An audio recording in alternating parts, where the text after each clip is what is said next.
Hello प्यारे बच्चों, कैसे हो आप सब। स्वागत है आपका अपने चैनल एजुकेट्स मैथमेटिक्स में। अगर आपने class 10th NCERT maths Hindi medium के लिए इस वीडियो पे क्लिक किया है तो बिल्कुल ही सही जगह पे आपने क्लिक किया है, क्योंकि हम लोग क्लास 10th एनसीईआरटी मैथ्स का कंप्लीट सोल्यूशन जो मासिक डिवीजन है उसके अकॉर्डिंग आपको प्रोवाइड कराने वाले हैं। अगर आप हमारे चैनल पर पहली बार आए, अभी तक आपने चैनल को सब्सक्राइब नहीं किया है और आपको हमारा काम पसंद आता है तो भाई चैनल को सब्सक्राइब करना, वीडियो को लाइक करना और जरूरतमंद के साथ शेयर करना मत भूलिएगा। चलिए शुरू करते हैं आज का वीडियो। और आज के इस वीडियो में जो हमारा क्लास 10th एनसीईआरटी मैथ्स का जो अध्याय 3 है, दो चर वाले रैखिक समीकरण युग्म है, उसको हम लोग सॉल्व कर रहे हैं। और इस अध्याय की जो प्रश्नावली 3.3 पर हम लोग आ चुके हैं। इसका पहला प्रश्न है वो हम लोग पिछले वीडियो में सॉल्व किए थे, जो प्रतिस्थापन और विलोपन विधियों का प्रयोग करना। हम लोग विलोपन विधि को पढ़ रहे हैं।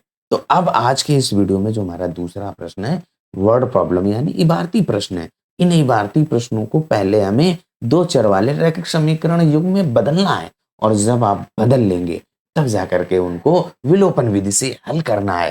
तो चलिए बिना किसी देर के शुरू करते हैं भाई आज का वीडियो। और आज के इस वीडियो में जो हमारा दूसरे प्रश्न का पहला भाग क्या कह रहा है, यदि हम अंश में एक जोड़ दें और हर में से एक घटा दें तो हमें भिन्न एक में बदल जाती है, और यदि हर में एक जोड़ दें तो यह 1/2 हो जाती है। भिन्न क्या है?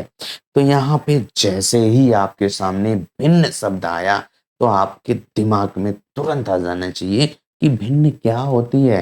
तो भिन्न हम लोग कैसे लिखते हैं? तो भिन्न आपकी क्या होती है? अंश और बटे हर, इसी रूप में तो लिखा जाता है। अगर हमको किसी तरीके से एनी हाउ अंश और हर का मान पता चल जाए, कहीं से भी आपको पता चल जाए कि अंश का मान ये है और हर का मान ये, तो अगर थोड़ी देर के लिए अगर अंश आपका 2 है और हर आपका 3 है, तो जो हमारी भिन्न होगी वो क्या होगी? 2/3, यही तो होगी। तो उसके लिए हम लोग अंश और हर ज्ञात करें, तभी तो हम भिन्न ज्ञात कर पाएंगे। तो अब इसके लिए सबसे पहले जो कंडीशनें दी गई हैं उन कंडीशन पे विचार करिए। तो विचार करने पर आप पाएंगे कि कह रहा है कि आपके पास कोई एक भिन्न है, उसके अंश में एक अगर आप जोड़ते हैं और हर में एक घटा देते हैं तो भिन्न एक के बराबर हो जाती है। तो अंश और हर को मानना पड़ेगा, क्योंकि हमें दो चर वाला रैखिक समीकरण युग्म बनाना है। तो अंश को x ले लीजिए और हर को 2 ले लीजिए, y ले लीजिए। अंश को x और हर को y ले लीजिए। अंश में एक जोड़िए और हर में एक घटाइए और वो बराबर एक कर दीजिए। चलिए यही बात लिख लेते हैं भाई। भिन्न हमारी है उसका हमने अंश x लिया तथा हर को y लिया। अब आपकी जो भिन्न होगी वो अंश बटे हर के रूप में होती है। तो अंश आपका x है और हर y है, तो x बटे y लिख दिया। अब जो प्रश्न के अनुसार आपकी जो पहली कंडीशन क्या कह रहा है, अंश में एक जोड़ें और हर में एक घटाएं, तो वही यहाँ पे जो हमारे पास भिन्न है x और बटे y। अंश में कह रहा है एक जोड़ दो, तो x में हम एक जोड़ दिए। अभी आपकी अगर संख्या होती 2 होती, 2 में एक जोड़ देते तो 3 लिख देते, लेकिन हमारा ये चर है तो चर में x में एक अगर जोड़ेंगे तो x धन एक ही तो लिखेंगे। हर में से एक घटा दिया तो y से एक घटा दिया और आपकी जो भिन्न है वो एक प्राप्त हो जाती है। यही तो लिखा है भैया प्रश्न में। तो भिन्न आपकी एक में बदल जाती है। अब इसके बाद यहाँ से एक के बटे एक कर लीजिए, तिरछा गुणा कर दीजिए। तो जब आप तिरछा गुणा करेंगे तो x धन एक बराबर y माइनस एक, यही तो आएगा। अब x और y को लेफ्ट हैंड साइड रखेंगे, संख्याओं को राइट हैंड साइड में। जो आपका ये धन का एक है उसको लेफ्ट से राइट ले जाइए, तो आपका क्या हो जाएगा भैया? x और वो माइनस y हो जाएगा। माइनस एक और माइनस एक, देखिए जो आपके पास ये धन का एक है, ये लेफ्ट से जब राइट जाएगा माइनस हो जाएगा।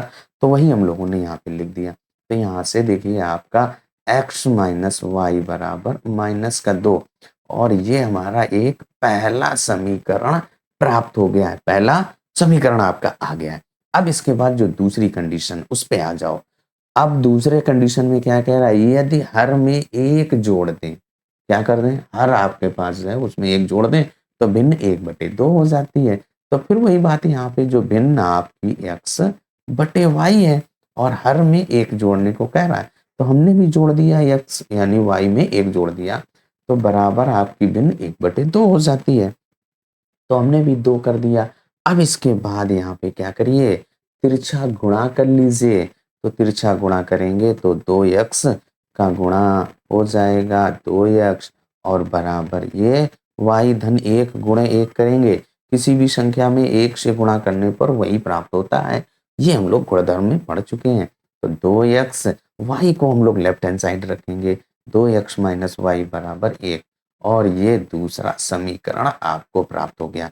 तो हमने क्या किया, जो हमारे पास इबारती प्रश्न था उसको हमने 2 चर वाले रैखिक समीकरण युग में ट्रांसलेट कर लिया है, बदल लिया है। जब आपने बदल लिया, अब इन समीकरणों को विलोपन विधि से, जो प्रश्न में दिया गया है, विलोपन विधि से हल कीजिए। यही तो कह रहा है, यदि उनका अस्तित्व हो तो विलोपन विधि से ज्ञात कीजिए। तो भैया अब समीकरण 1 व 2 से विलोपन विधि से हल करने के लिए आपको किसी एक चर के गुणांकों को बराबर करना चाहिए। तो यहाँ पे आपका जो y है वो आपका गुणांक बराबर रखता है। जो y चर है उसके गुणांक बराबर हैं।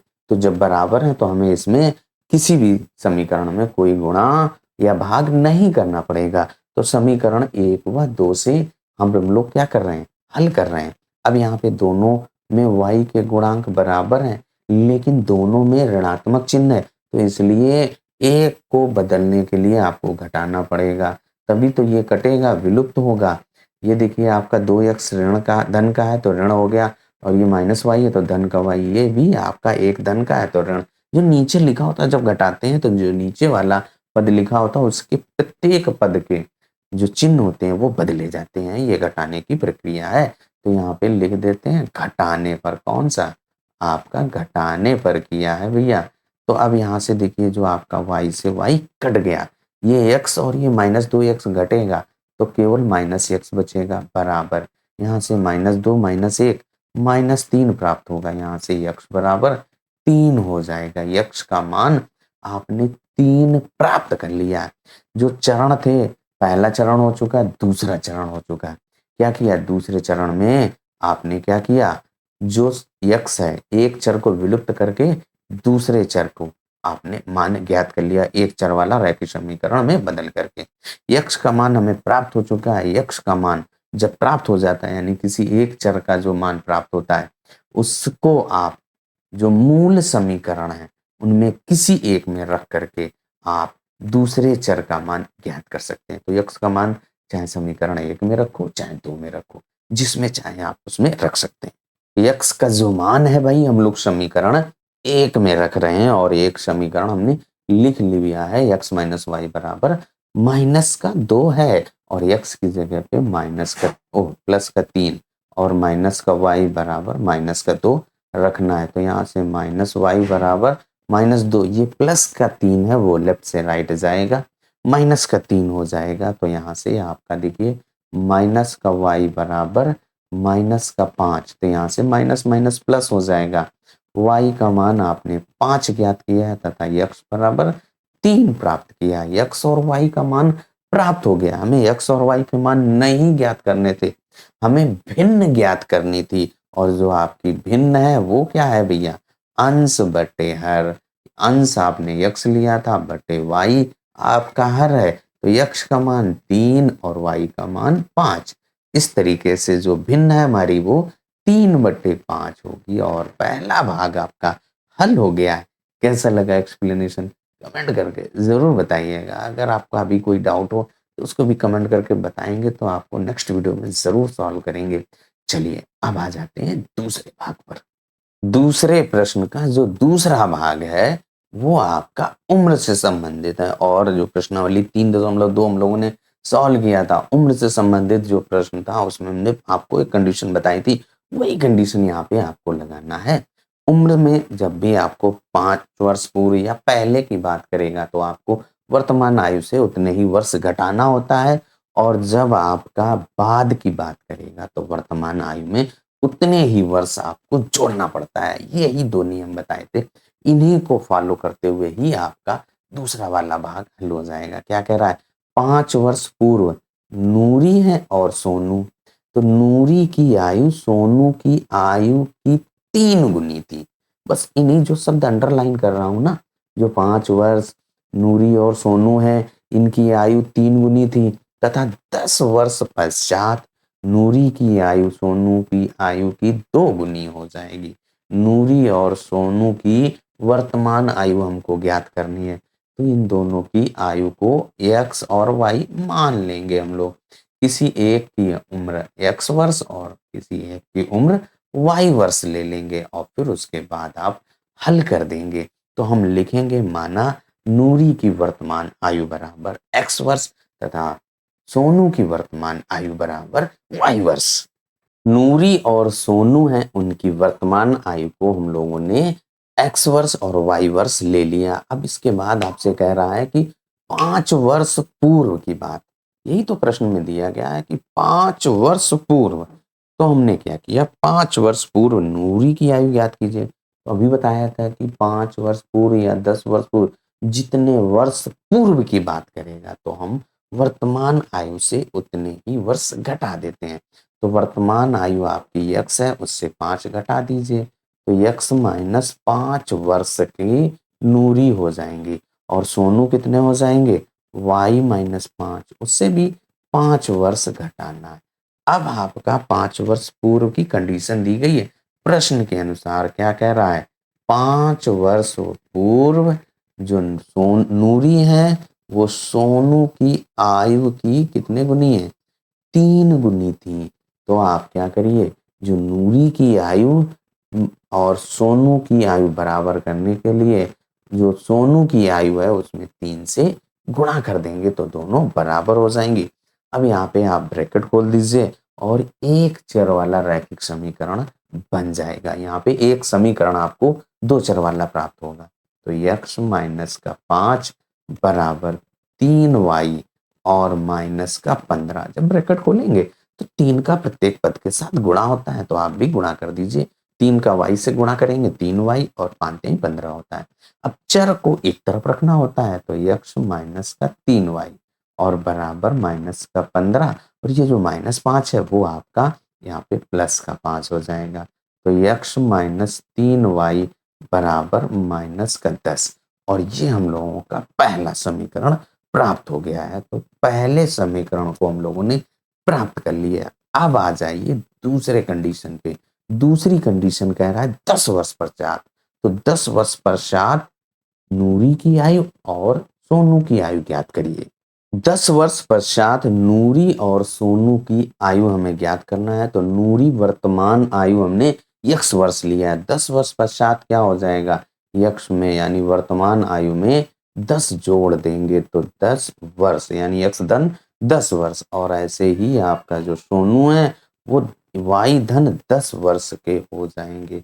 अब आपका जो प्रश्न है उसमें देखिए क्या कह रहा है, 10 वर्ष पश्चात नूरी की आयु सोनू की आयु की 2 गुनी हो जाएगी। तो यहाँ पे जो नूरी की आयु है वो x धन 10 है और वो किसके, सोनू की आयु के 2 गुने के बराबर है।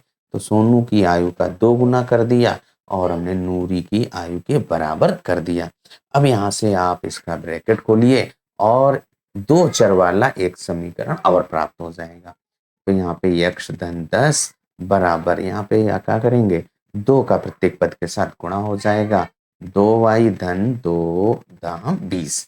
अब y को हम लेफ्ट हैंड साइड लाएंगे तो यहाँ पे x माइनस 2y और बराबर 20 माइनस का 10। जो धन का 10 था लेफ्ट से राइट गया, माइनस हो गया, x माइनस 2y बराबर 10 आ गया।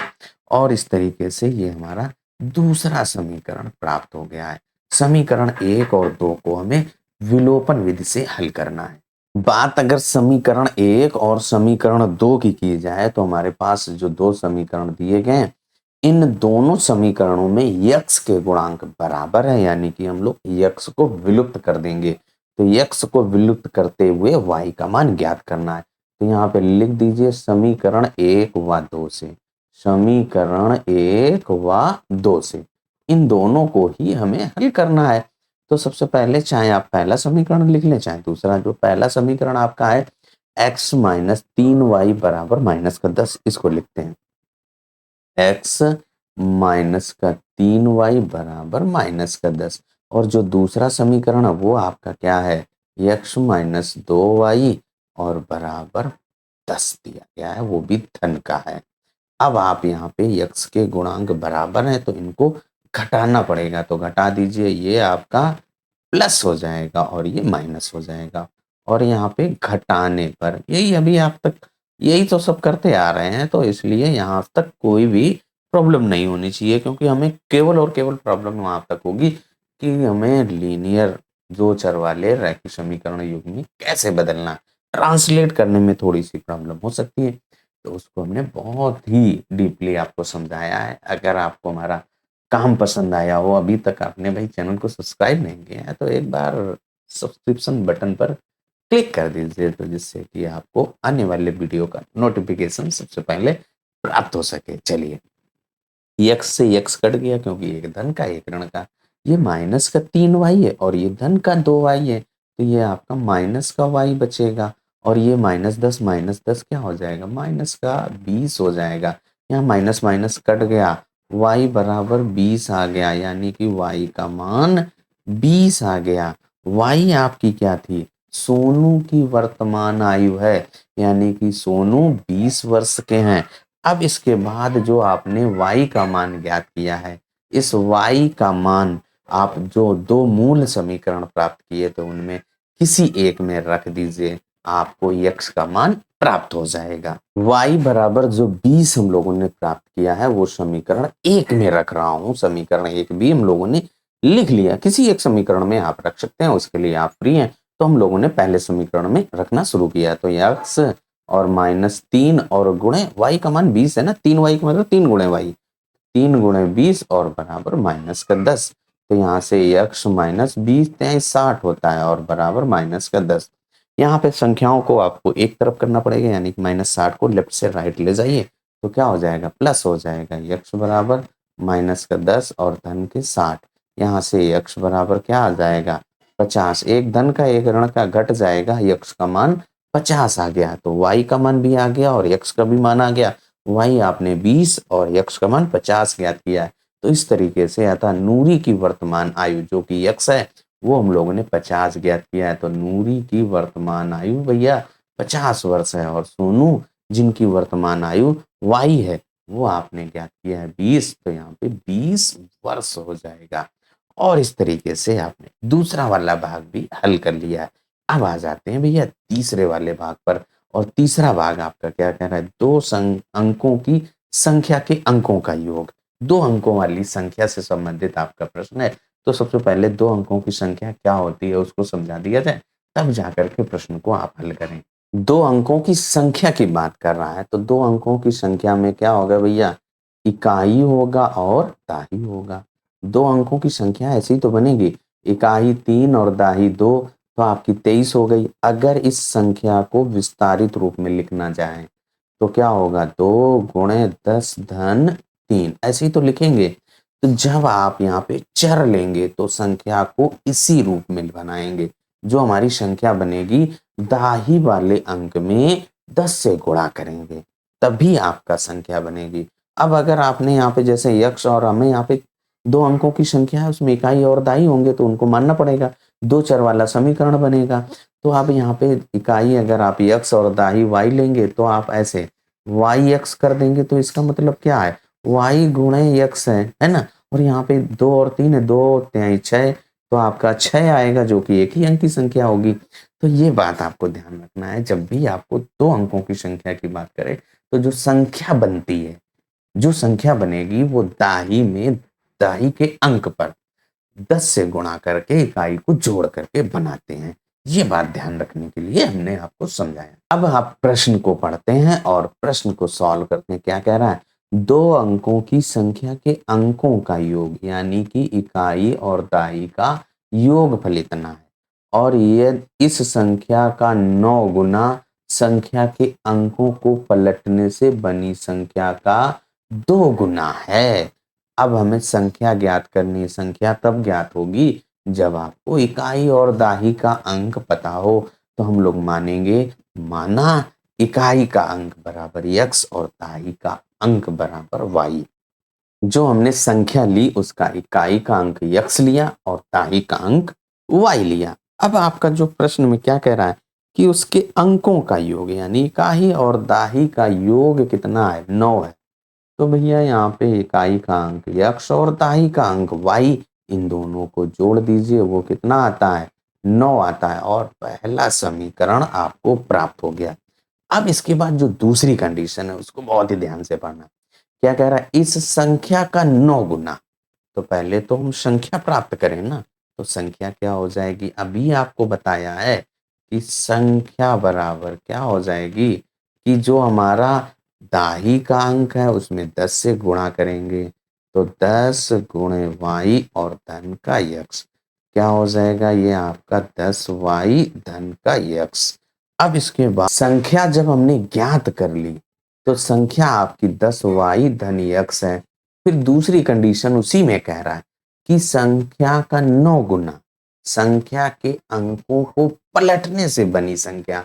संख्या के अंक कैसे पलटे, जो इकाई था वो दाई हो गया और जो दाई था वो इकाई हो गया। तो यहाँ पे अंक पलटने पर प्राप्त संख्या, अंक पलटने पर प्राप्त संख्या, जब आप अंक पलटेंगे तो संख्या प्राप्त होगी, वो क्या होगी, जो इकाई था वो दाही हो गया। तो यहाँ पे 10 गुणे x, हमने इकाई को x लिया था और धन का y हो गया, ये आपका 10x धन का y। यही तो हुआ, जो आपने इकाई का अंक लिया था भैया वो x लिया था और दाही का अंक y। तो जब दाही में 10 से गुणा किया, 10y धन x, ये आपकी वास्तविक संख्या, पलटने पर आपका 10x धन का y हो जाएगा। दोनों संख्याएं आपने प्राप्त कर ली। अब जो कंडीशन कह रहा है कि जो संख्या का 9 गुना है, तो भैया संख्या आपने जो ज्ञात की है 10y धन x, इसका 9 गुना करिए। तो 9 गुना करने के लिए 9 से गुणा करेंगे, 10y धन x और बराबर है किसके, संख्या के अंकों को पलटने से बनी संख्या का 2 गुना है। तो पलटने पर जो संख्या प्राप्त हुई उसका 2 गुना कर दीजिए, 2 ब्रैकेट में 10x और धन का y, यही तो कह रहा है। अब यहां से आपका एक समीकरण बनेगा और उसको आपको हल करना पड़ेगा। चलिए नोट करते हैं भैया। जब आप ब्रैकेट खोलेंगे तो कुछ इस तरीके से आपका गुणा हो जाएगा, प्रत्येक पद में गुणा होगा। अब आप जो x और y हैं उन सभी को लेफ्ट हैंड साइड रखिए। तो ये देखिए आपका 9x और माइनस का 20x, यही तो है, 9x माइनस 20x और फिर धन का 90y और माइनस का 2y और बराबर 0। यहाँ से घटाइए 9x से माइनस 20x, तो माइनस का 11x बचेगा और यहाँ पे धन का 90 से 2 घटाएंगे तो 88y और बराबर 0। माइनस 11 से भाग कर दीजिए क्योंकि x आपका 11 का गुणांक है, y भी 11 का गुणांक है। तो यहाँ पे माइनस 11 से भाग करने पर भाग कर दीजिए भैया। जब -11 से भाग करेंगे ये प्लस का हो जाएगा x, तो यहाँ पे क्या बचेगा, x माइनस का 8y और बराबर 0। ये हम लोगों का दूसरा समीकरण बन गया। पहला और दूसरा समीकरण आपको हल करना है। पहला समीकरण आपका क्या था भैया, पहला समीकरण अंकों का योगफल कितना था, x धन y बराबर 9। अब यहाँ पे ध्यान से देखें तो x के गुणांक बराबर हैं, तो ना तो हमें किसी में गुणा करना है ना किसी में भाग करना है। तो समीकरण 1 व 2 को सीधे हल कर देते हैं। 1 और 2 समीकरणों को हम लोगों ने लिख लिया। आप यहाँ पे x को हम लोग विलुप्त कर रहे हैं, तो यहाँ पे चिन्ह बदलने पड़ेंगे। ये प्लस वाला माइनस, माइनस वाला प्लस हो जाएगा। x से x कट गया, ये धन, तो क्या हो जाएगा 9y और बराबर 9 और यहाँ से y बराबर 9/9। तो y बराबर आपका 1 आ गया। y का मान हम लोगों ने 1 प्राप्त कर लिया है। y आपका क्या था भैया, दाही का अंक था, दाही का अंक 1 आ गया है। अब यहाँ पे y बराबर 1 आप समीकरण 1 या 2 किसी में भी रख दीजिए। तो यहाँ पे लिखेंगे y बराबर 1 समीकरण 1 में रखने पर, किस में रखेंगे? समीकरण 1 में रखने पर, तो y का मान जब रख देंगे तो आपका x का मान आ जाएगा। y x धन y बराबर 9, y की जगह पे 1 रखिए, x धन 1 बराबर 9, यहाँ से x बराबर 9 माइनस 1 यानी x बराबर 8 आ गया। x का मान 8 आया। x आपका क्या था? इकाई था, तो यहाँ पे लिखेंगे इकाई बराबर आपका क्या है? 8 है, और दाही बराबर कितना है? 1 है। तो आपकी जो संख्या है वो क्या हो जाएगी? दाही पर 1 रखिए, इकाई पे 8, यानी कि 18 आ गया। इसके अंकों का योगफल 9 आ रहा है? आ रहा है भैया। बाकी कंडीशंस भी आप चेक कर सकते हैं। तो इस तरीके से जो हम लोगों का प्रश्न है सॉल्व हो गया। कैसा लगा एक्सप्लेनेशन? कमेंट करके जरूर बताइएगा। तीसरे भाग को हल करने के बाद अब हम लोग चौथे भाग पर भी आ चुके हैं। चौथा भाग क्या कह रहा है? मीना 2000 निकालने के लिए एक बैंक में गई। बैंक में 2000 का रुपया निकालने गई। उसने वहां जो बैंक में जो कैशियर था उससे कहा कि हमें 50 रुपए के कुछ नोट दीजिए और 100 रुपए के नोट दीजिए। उन्होंने कहा केवल हमें 50 और 100 के नोट ही चाहिए, और उन्होंने कुल 25 नोट प्राप्त किए। जब उन्होंने निकाला तो उनको 25 नोट मिले। अब कितने 50 के थे कितने 100 के ये नहीं पता है। अब हमें ज्ञात कीजिए कि उसने 50 रुपए के और 100 रुपए के कितने नोट मिले। तो यहाँ पे अगर हम लोग 50 के नोट x ले लें और 100 के नोट y ले लें, कि हमें 50 रुपए के x नोट दिए और 100 रुपए के नोट y दिए, तो x और y को जोड़ने पर कितने नोट हैं आपके पास? 25 हैं। तो x धन y बराबर 25, पहला समीकरण मिला। अब अगर आपके पास एक 50 का नोट हो तो 50 रुपए की वैल्यू है। अगर वही 2 नोट हो जाएँ तो 50 गुणे 2 यानी 100 रुपए हो जाएँगे। यही 3 नोट हो जाएँ तो 50 गुणे 3, तो 3 नोट हो जाएँगे यानी कि 150 हो जाएँगे। 4 नोट अगर आपके पास है तो 50 गुणे 4, 400 होंगे, 200 होंगे कि नहीं होंगे? तो ये बात आपको यहाँ पे भी अप्लाई करनी है। तो आपके पास अगर x नोट है तो 50 गुणे x हो जाएगा, और यही कंडीशन 100 वाले नोट में, एक नोट 100 का है तो 100 रुपए। अगर आपके पास 4 नोट हैं तो 4 गुणे 100 400 हो जाएगा। तो इनको अब ये आपने नोट को रुपए में बदला, 50 गुणे x और 100 गुणे y। और वो कुल कितने नोट हैं? कुल कितने पैसे थे उसके पास? 2000। 2000 के बराबर कर दीजिए। रुपया 2000 है, नोट 25 है। नोटों को जोड़ेंगे तो 25 आएगा, रुपयन का जोड़ेंगे तो 2000 ही है। बस वही बात यहाँ पे लिख देना है कि माना जो 50 रुपए का नोट है वो x है तथा 100 रुपए का नोट y है। जब हम लोगों ने 50 रुपए के नोट और 100 रुपए के नोटों की संख्या को मान लिया, तो आपके पास कुल नोट कितने हैं भैया? 25 नोट हैं। तो यहाँ पे क्या हो जाएगा? 50 और 100 के नोट जोड़ो भैया, तो x और y हमने जोड़ दिए और आपके पास कितना आ गया? 25 आ गया। और इस तरीके से आपको पहला समीकरण प्राप्त हो गया है। अब इसके बाद जो दूसरी कंडीशन क्या कह रहा है? 50 रुपए के 100 रुपए के कुल नोट थे। अब आपने 50 रुपए के कितने नोट लिए? x लिए, तो कुल वैल्यू, कुल रुपए कितने हो जाएंगे? तो यहाँ पे कुल रुपए आपके पास कितने हो जाएंगे भाई? उनको पता कर लीजिए। कुल रुपए आपके पास कितने दिए गए हैं? 2000 के रुपए लेने गई थी, यही तो कह रहा है। कुल रुपए हमारे पास 2000 निकालने के लिए गई हैं। और इसके बाद यहाँ पे अगर प्रश्न में सॉल्व करेंगे तो वो आपका 50 का x नोट है, तो क्या हो जाएगा?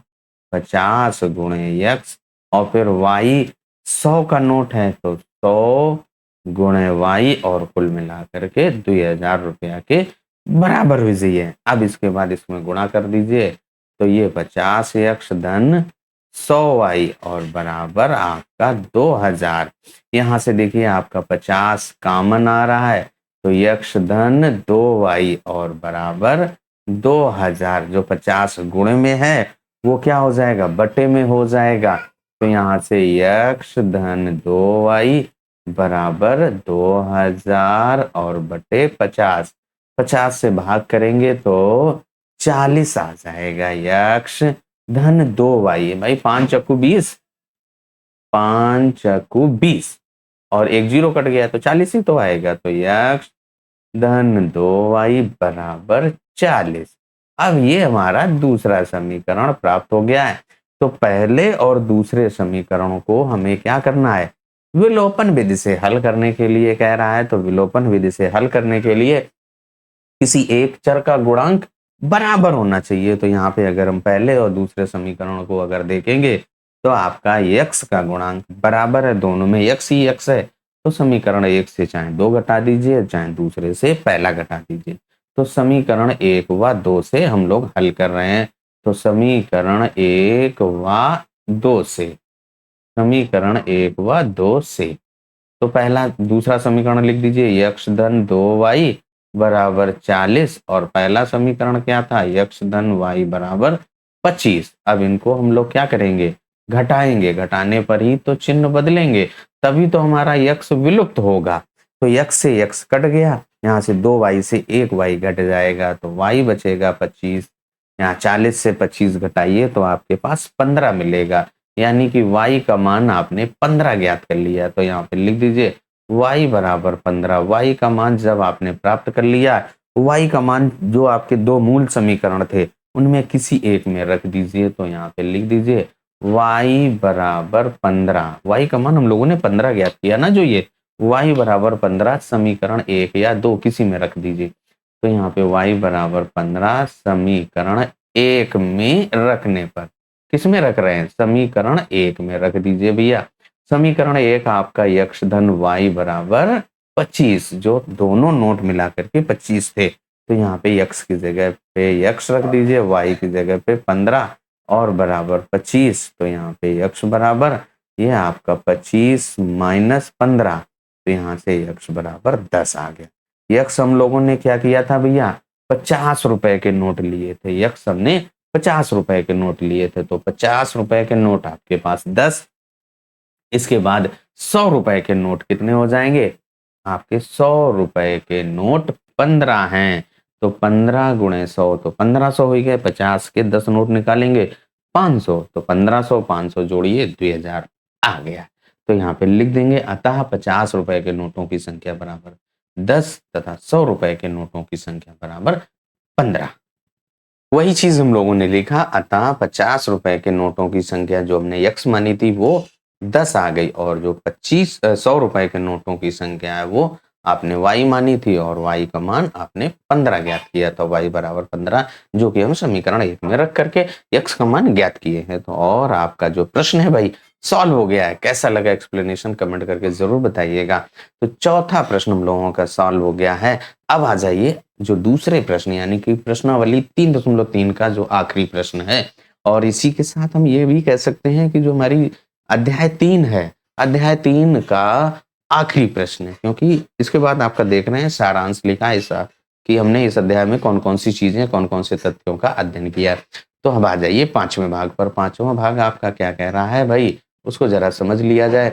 किराए पर पुस्तक देने वाले किसी पुस्तकालय का प्रथम 3 दिनों का एक नियत किराया है तथा उसके बाद प्रत्येक अतिरिक्त दिन का अलग किराया है। सरिता ने 7 दिनों तक एक पुस्तक रखने के लिए 27 रुपए अदा किए, जबकि सुशी ने एक पुस्तक 5 दिनों तक अदा करने के लिए, 5 दिनों तक रखने के लिए 21 रुपए अदा किए। नियत किराया तथा प्रत्येक अतिरिक्त दिन का किराया भी आपको पता करना है। इसके पहले जो हम लोगों ने प्रश्नावली 3.2 सॉल्व किया था उसमें टैक्सी वाला था ना, जो एक नियत किराया था और फिर अतिरिक्त किलोमीटर के लिए, वैसा ही ये आपका प्रश्न है। तो सबसे पहले हम लोग यहाँ पे मानेंगे, माना नियत किराया बराबर है x रुपया तथा अतिरिक्त दिन का, अतिरिक्त प्रत्येक दिन का किराया y रुपए है।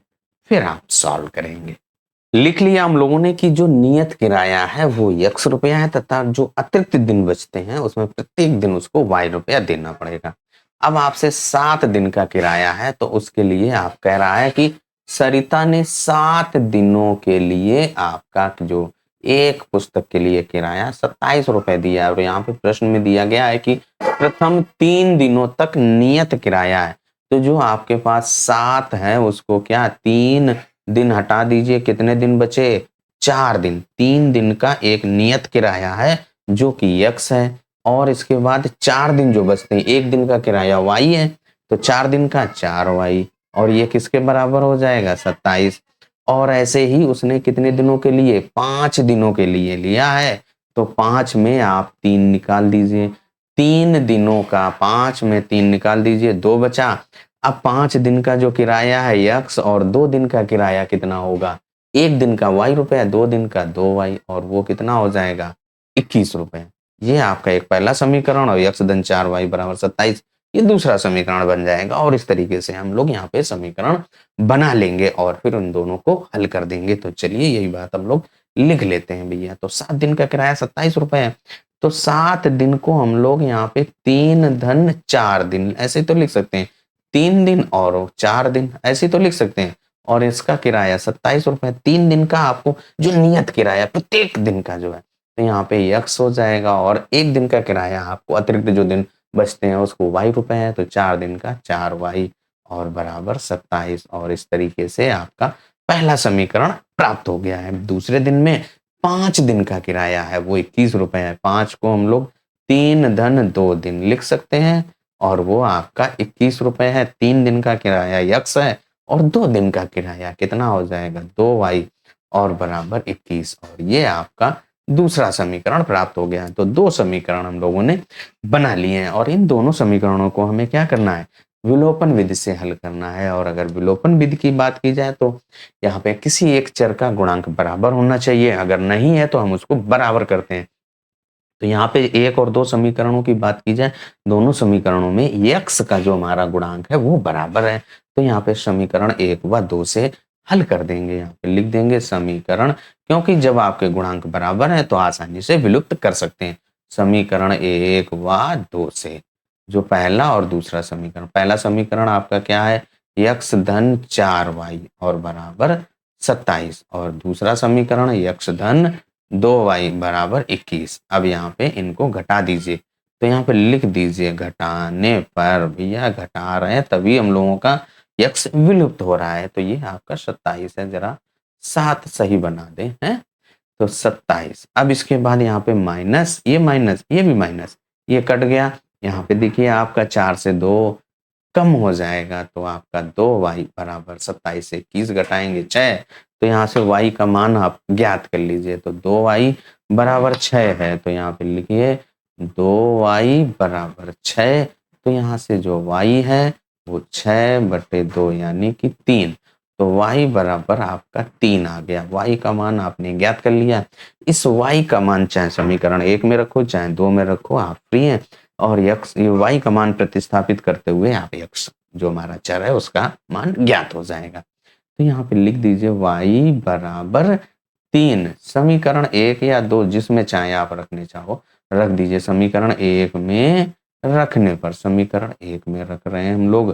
तो समीकरण 1 आपका क्या था? यक्स धन 4 वाई बराबर 27। अब इसके बाद यहाँ पे यक्स धन 4 और y की जगह पे 3। तो 4 गुणे 3 और बराबर 27। तो यक्स धन 12 बराबर 27। तो यहाँ से यक्स बराबर 27 माइनस 12, 27 से 12 घटा दीजिए तो यहाँ पे 15 आ जाएगा। तो यक्स बराबर आपका 15 आ गया। यानी कि जो पुस्तकालय है उसमें जो नियत किराया है वो यक्स आपने माना था वो 15 रुपए है, तथा 1 दिन का जब आप 3 दिन बाद वापस करने जाओगे तो 1 दिन का जो किराया है वो 3 रुपए। 2 दिन बाद जाओगे, 3 दिन बाद जाओगे, जैसे जाओगे आप वैसे ही किराया बढ़ता चला जाएगा। लेकिन पहले 3 दिनों का किराया 15 रुपए ही है। यही बात अब अंत में लिख देते हैं। अतः प्रथम 3 दिनों का जो नियत किराया है वो 15 रुपए, तथा प्रत्येक अतिरिक्त दिन का जो किराया है वो वाई जो कि आपका 3 रुपए है। और इस तरीके से जो हमारी प्रश्नावली 3.3 का जो 5वां भाग था, दूसरे प्रश्न का 5वां भाग कंप्लीट हो चुका है। और इस प्रश्न के साथ साथ आपकी जो है जो प्रश्नावली 3.2 है वो भी कंप्लीट हो चुकी है। कैसा लगा हम लोगों का एक्सप्लेनेशन कमेंट करके जरूर बताइएगा। अगले वीडियो में हम लोग जो है, देखिए हमारी जो बुक है वो 2023 और 24 की पीडीएफ है। अगर आपको डाउनलोड करनी हो तो एमएसपी से जाकर के डाउनलोड कर सकते हैं। तो अगले वीडियो में जो हमारा चौथा अध्याय है उसको हम लोग पढ़ने वाले हैं। और आपको हमारा एक्सप्लेनेशन कैसा लगा कमेंट करके जरूर बताइएगा भाई। और वीडियो को लाइक करना, जरूरतमंद के साथ शेयर करना और चैनल को सब्सक्राइब करना मत भूलिएगा। चलिए तब तक अपना ख्याल रखिए, स्वस्थ रहिए।